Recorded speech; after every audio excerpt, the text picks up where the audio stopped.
Assalamualaikum warahmatullahi wabarakatuh. Kalian menyebutnya sebagai kitab sejarah kuno, kumpulan kisah dari padang pasir yang diulang-ulang setiap zaman. Tapi juga kita meretas lapisan permukaannya, kita akan menemukan sebuah arsip alam semesta. Saya The Rider. Saya melompat keluar dari dimensi waktu linier kalian untuk memecahkan sebuah enkripsi rahasia. Al-Quran bukanlah sekadar catatan masa lalu. Di dalam ayat-ayatnya, sang desainer utama telah menyembunyikan spoiler, batas maksimal dari pencapaian sains umat manusia. Selama ribuan tahun, kalian mengira mujizat para nabi adalah sihir yang melanggar hukum alam. Kalian salah besar. Itu adalah cetak biru, sebuah blueprint teknologi tingkat tinggi yang sengaja diturunkan untuk memancing akal kalian. Mulai dari transmisi data instan, rekayasa genetika, hingga aerodinamika ekstrim, semua kodenya ada di sini. Mari kita buka arsip kuno ini dan melihat masa depan yang tertulis di masa lalu.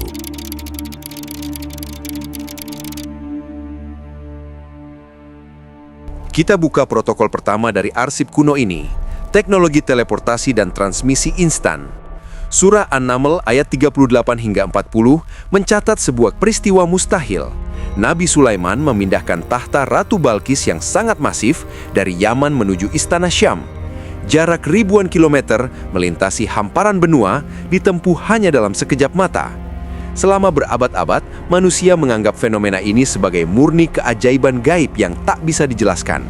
Tapi sang pencipta sebenarnya sedang mendemonstrasikan batas maksimal dari teknologi transmisi data. Bayangkan, tahta fisik emas itu dipecah secara paksa menjadi triliunan partikel informasi subatomik.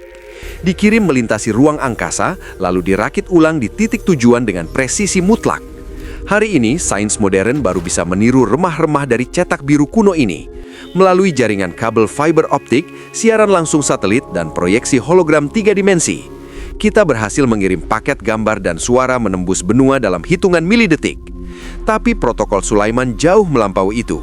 Ini adalah pemindahan materi fisik murni, sebuah lompatan kuantum sejati yang masih terus dikejar oleh peradaban manusia hingga detik ini.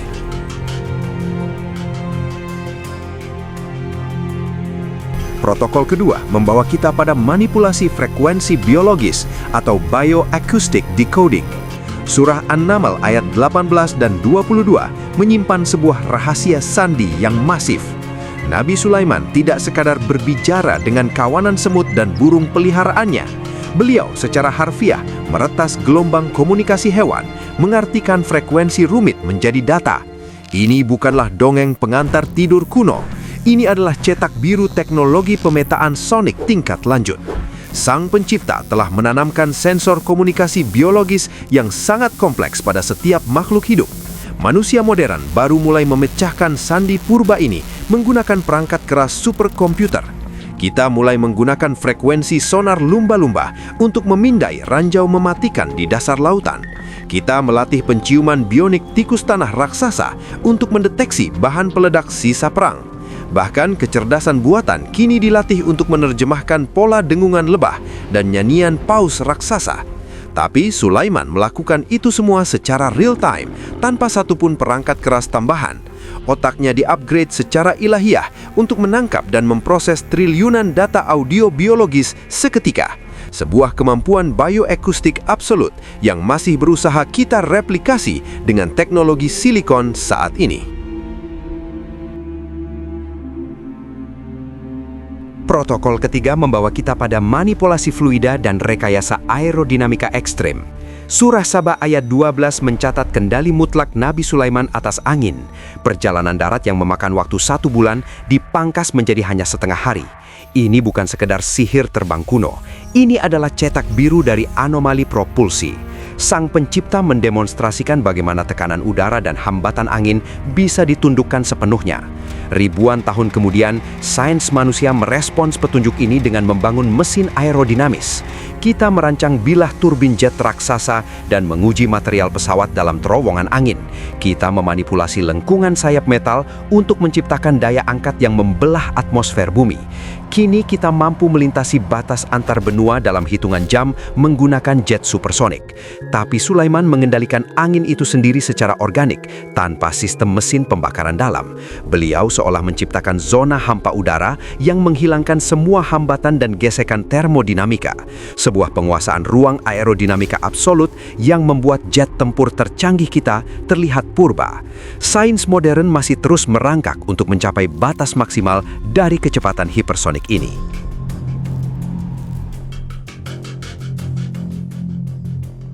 Protokol keempat mengungkap manipulasi termodinamika ekstrim, sebuah anomali pembakaran fisik. Surah Al-Anbiya ayat 69 merekam eksekusi Nabi Ibrahim oleh Raja Namrud.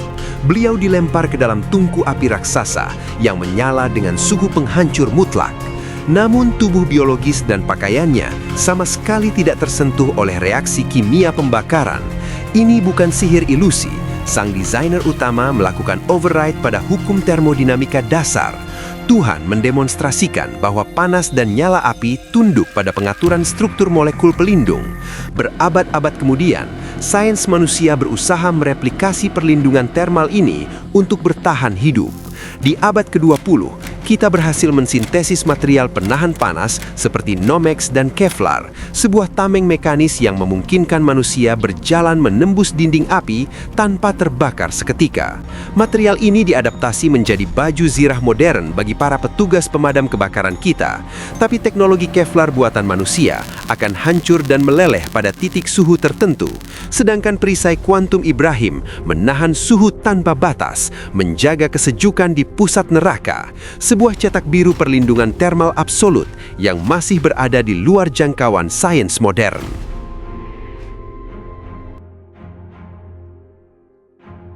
Kita masuk ke protokol kelima, ekstraksi sumber daya bawah tanah ekstrim.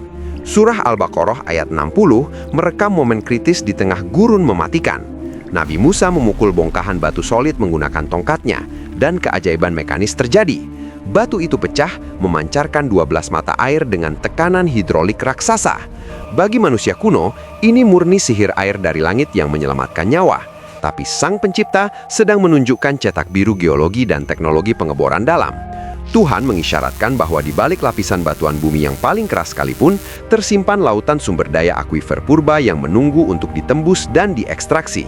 Hari ini, umat manusia meniru tongkat Musa dengan membangun menara pengeboran raksasa. Kita menggunakan mata bor berlian dan laser untuk menghancurkan mantel kerak bumi, mengekstraksi jutaan galon air tanah, minyak bumi hitam, dan gas alam murni.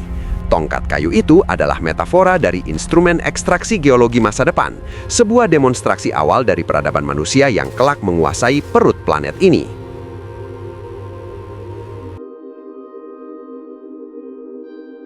Kita masuk ke protokol ke-6, anomali medis dan cellular override. Surah Ali Imran ayat 49 mencatat kemampuan mutlak Nabi Isa menyembuhkan kebutaan genetik sejak lahir dan menghapus kusta yang mematikan. Ini bukanlah sekedar mujizat penyembuhan magis untuk menarik simpati umat purba.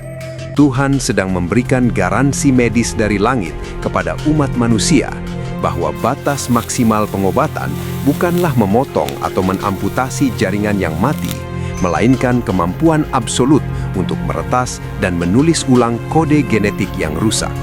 Hari ini, ilmu kedokteran modern mulai menyentuh cetak biru seluler ini. Kita menggunakan terapi gen untuk memprogram ulang rantai DNA manusia, menyuntikkan sel punca ke dalam retina mata untuk mengembalikan penglihatan mutlak, serta mengembangkan bioteknologi nanobots untuk menghancurkan sel penyakit dari tingkat molekuler. Kemampuan penyembuhan instan Nabi Isa adalah spoiler dari masa depan medis, sebuah janji bahwa setiap kerusakan biologis pasti memiliki baris kode penawarnya. Kita memasuki protokol ke-7, pengendalian entitas non-biologis ekstrim. Surah Saba ayat 12 dan 13 mencatat supremasi absolut Nabi Sulaiman atas bangsa jin. Entitas beda dimensi ini ditundukkan paksa untuk menyelam ke dasar palung lautan terdalam. Mereka diperintahkan membangun struktur arsitektur masif yang mustahil dikerjakan oleh otot manusia.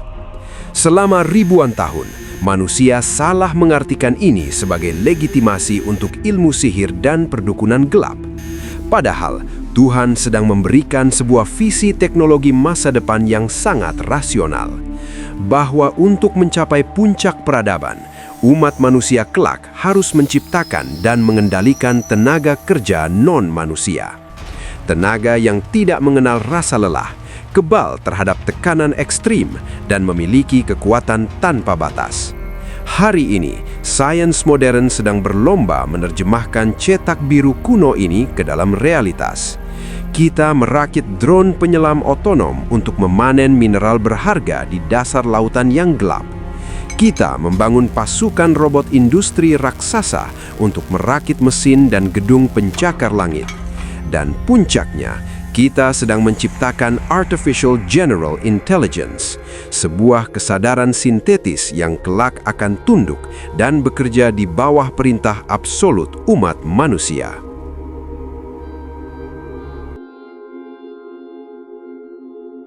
Kita telah membuka 7 arsip rahasia.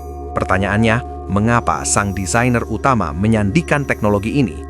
Mengapa tidak langsung menuliskan cetak biru pesawat terbang atau jaringan internet secara gamblang?